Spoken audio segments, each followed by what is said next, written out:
Hello there, and welcome to part 3 of the One Life Fighter Challenge, where I attempt to level a fighter from level 1 to 20 without a single death and without using player trading or the in-game merchants. Now last time I was able to pick up not just one but two amazing purple fighter weapons, one being a longsword and the other being an arming sword.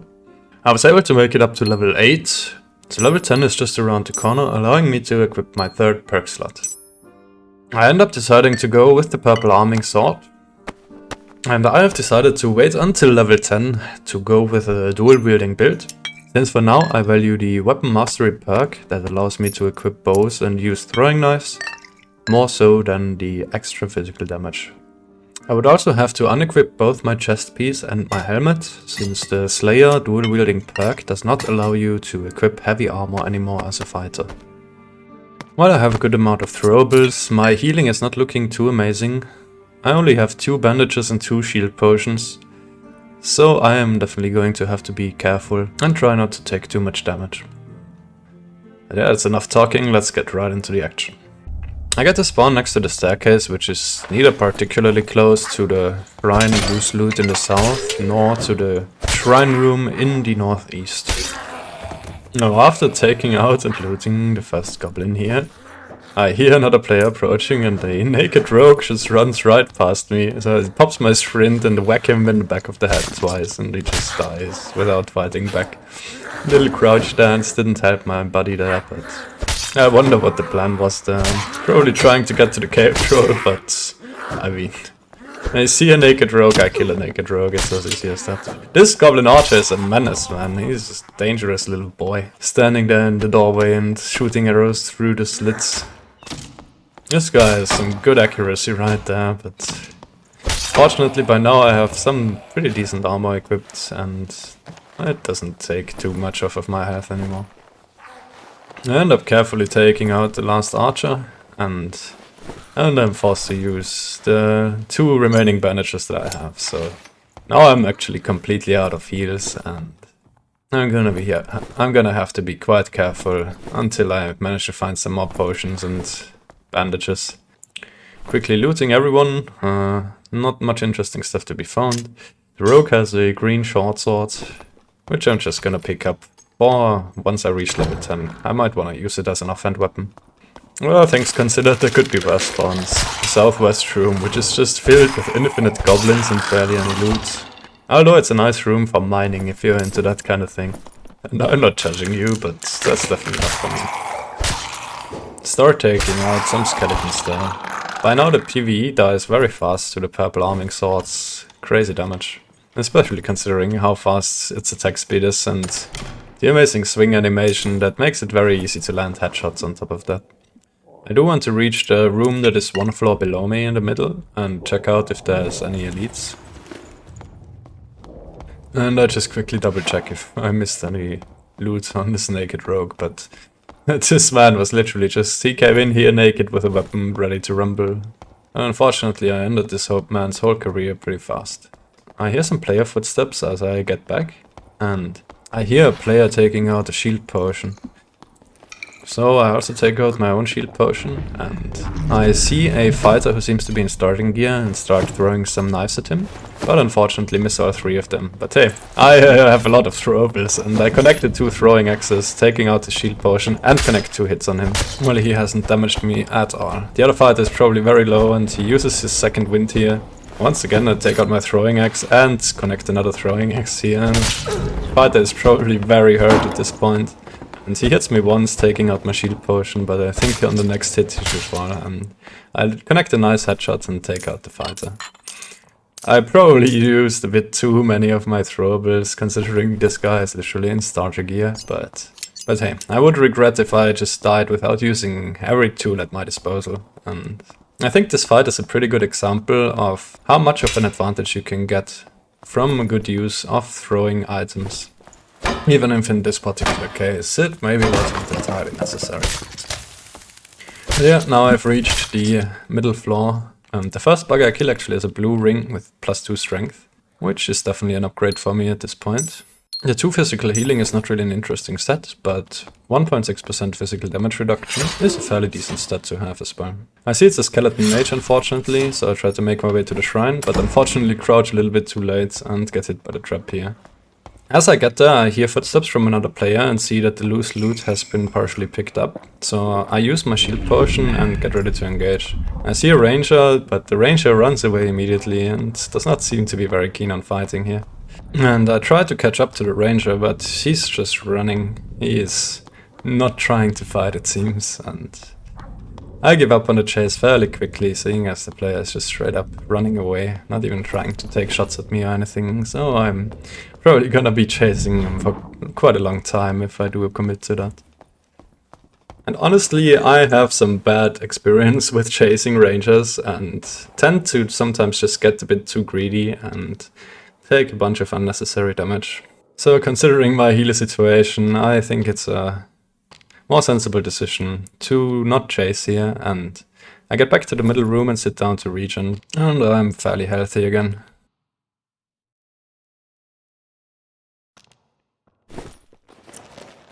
But unfortunately I just carelessly run straight into the floor spikes, which take out most of the HP I've just regenerated.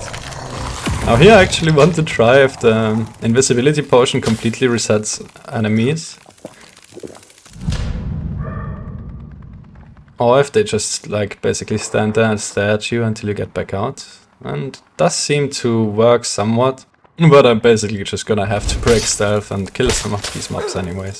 And unfortunately, right after I get out of stealth, I get hit by the bug attack because I was not fast enough on my strafing. And some skeletons have aggroed back onto me. But at least I got rid of the skeleton mage, which can be a very annoying enemy to deal with. And I take out the 2 skeletons and the bug fairly quickly, but I am taken down to about half health. But I find an escape portal right next to me and decide to just take a little hit or 2 from the spider to open it right away.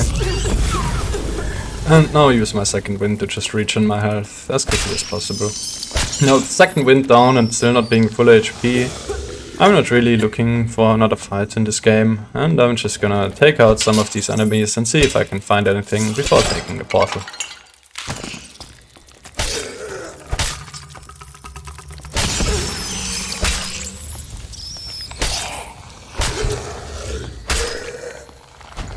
The spiders and the zombie fall, and green cloth pants with 3% action speed.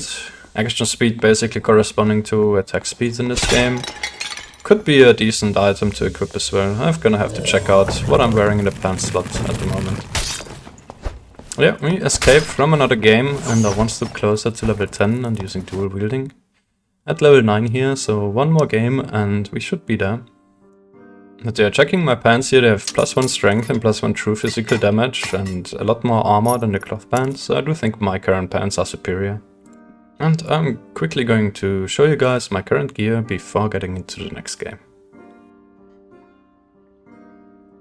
Now I spawn in the northeastern room here, and I'm gonna have to take out a group of goblins before making my way to the shrine, and also having to take out 2 bugs and 2 archers, which make for a pretty dangerous combination of enemies, all things considered.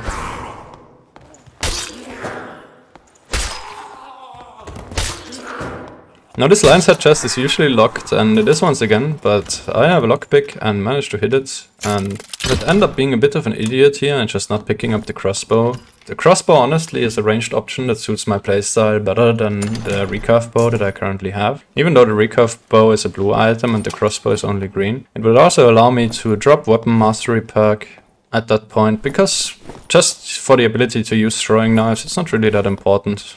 It's mainly the ranged option that I want to have. As I'm on my way to the shrine here, I hear some noises from above, and I hear what is probably a ranger taking shots at the mobs above me. And yeah, it's definitely a ranger. That was the ranger ability that allows to fire 3 shots in quick succession. And I'm going to have to be careful here because the ranger has high ground on me, but the noises stop, and I see in the kill feed Goblin Archer killed someone, and it seems like the ranger fell to the Goblin Archer, being a menace as usual. And here the Goblin Archers prove once again that they're not to be messed with, as they hit me while I am running away from them. And I decided to just take out my bow and take them out unranged. Yeah, not risking to get hit while I strafe around them in melee range. And this goblin is hiding in the darkness, I can barely even see it, and try to take it out, but here I see the shadow of his head and end up taking him out as well. Still taking a little bit of damage from them is not great here, because I'm completely out of heals.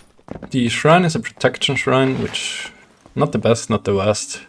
I've never actually seen an attack shrine here. I believe it's only between the health shrine, the protection shrine, the speed shrine that can spawn here. It's always one of those three.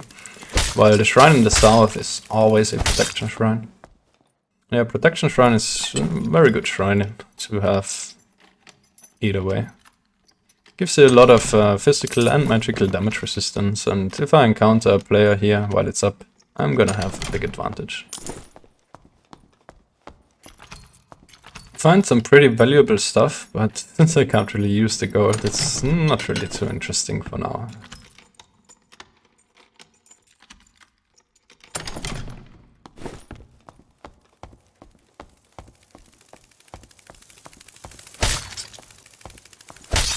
I'm still picking up all the valuables and stuff. Oh my god, there's another blue valuable here. Just in case I reach level 20, and then I'm gonna spend all my gold and see how much I've got.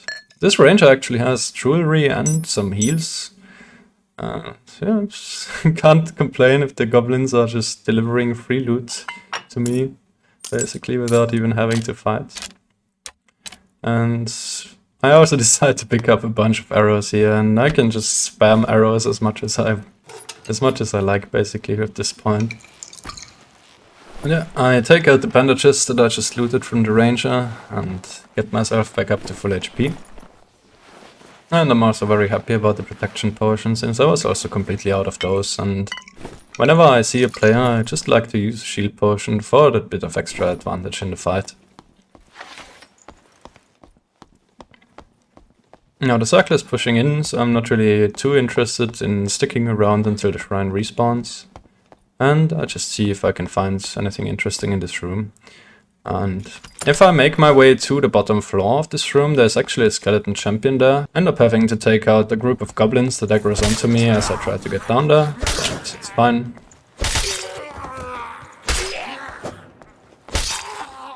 Goblin Mage casts his unidentified weird spell that I still have no clue what it's supposed to do.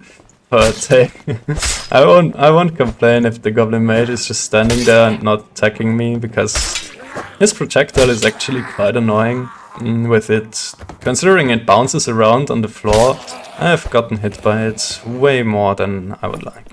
But I do hear some noises from below me, which I believe to be a player who is getting engaged by some mobs.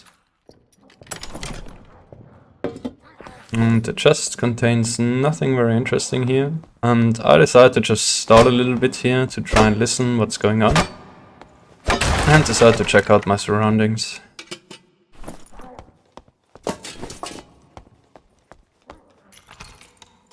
Now the circle is already pushed in again, and the next circle ends up being further south in the middle.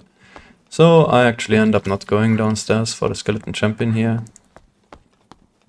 Still listening for sounds of other players and trying to identify how many there are and where they are, but unfortunately I take a hit here from the skeleton. Got shanked. Shanked mate. Will cost me my last bandage here, and I just decide to preserve my only healing potion and close the door and sit down to regen some HP. Now I'm gonna check which of the two blue boots that I found are better. The current ones have +1 strength and these ones have +2 weapon damage. Now the 1 strength is basically 2 health and a percentage increase in damage. Now the +2 weapon damage is applied before all other modifiers and is basically the best kind of bonus damage you can get. So honestly it's quite close for me between those boots, because I do also value the health quite a lot. Now once I'm full HP I still hear noises from other players walking around in the bar smashing things. But I hear an escape portal spawn right behind the door there, and it spawned actually right on top of the spike trap. But I will just open it and get out of the game, because I assume after this game I'm going to be level 10, and I want to get my dual wielding perks here. And I decided to spectate here for a little bit, because there's an interesting situation going on here. It seems that this bard and the fighter have teamed up and are trying to take down this one single fighter with the crossbow here. And one of the fighters popping a second wind here. And my boy is in danger and I'm rooting for him, because like, what are these two guys doing, teaming up in the Goblin Caves against this poor little guy, man? That's just not fair. The solo fighter is hiding in the cave troll room, reloading his crossbow here. And I gotta keep spectating to see how this situation turns out, because I really want my boy, the solo fighter, to take out the T-Bus here. And I'm rooting for him. Like, what are these two clans up to? And as I switch over, I see the fighter is out for blood. My boy is out to get them. I definitely respect that. And he's coming in with his crossbow. The other fighter pops the sprint and engages him. Let's see how it goes. Oh no. Oh no, my boy got taken out by the other fighter. And yeah, that's very sad. I was definitely rooting for him there, but we have made it up to level 10, and from now on I am going to start using both the Slayer perk and the dual wielding perk, giving me +5 flat weapon damage and +15% attack speed, which will increase my DPS very significantly. Unfortunately, I will have to unequip my chest piece and my helmet, because both of those pieces are plate armor, which the Slayer perk does not allow you to use plate armor, unfortunately, at all. So they're gonna have to go, and I'm gonna be a naked boy. My damage resistance drops from 25 to 14%, which is acceptable. I will also get some movement speed from that, and I'll be dealing a lot of damage with my purple arming sword. That's gonna be it for this episode. Tune in again next time to see how nuts a purple arming sword actually is, with +5 flat damage and 15% attack speed from the perks that I just equipped. I hope you enjoyed this video. If you did, consider liking it, subscribing to the channel and leaving a comment down below. I'll see you guys in the next one.